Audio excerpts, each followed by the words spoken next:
Wednesday. I'm Jonah Lusis, I'm a naturopathic doctor, and I hope you had a great Halloween yesterday, but I'm about to take the wind out of your Halloween sails. Actually, it's not me, it's the World Health Organization. I want to talk to you a little bit about the World Health Organization's guidelines for added sugar in the diet. Added sugar is defined as sugars that are not naturally occurring in foods, so that is sugars that are found in packaged foods. The World Health Organization has arrived at these guidelines based on two criteria. One is the very solid proof that increased sugar in the diet is linked to increased rates of obesity, and there are literally tons of health conditions that are related to obesity. And the very specific guidelines are related to research that demonstrates that at 10% or greater of energy intake from sugar, kids' cavities, rates of cavities increase significantly. There's actually also research that demonstrates that the guideline could actually be lowered to 5%, but right now they're just leaving it at 10%.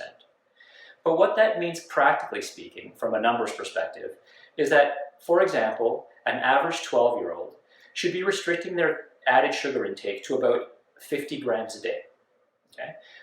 For an average 8-year-old, it should be about 40 grams, and for an average 4-year-old, it should be about 30 grams. So just to put that into perspective, this little chocolate bar here has 6 grams of sugar. So basically, 5 of these a day would put a 4-year-old at their limit. For juice, 1 cup of juice has 15 grams of sugar. So 2 cups of juice would basically put a 4-year-old at their limit.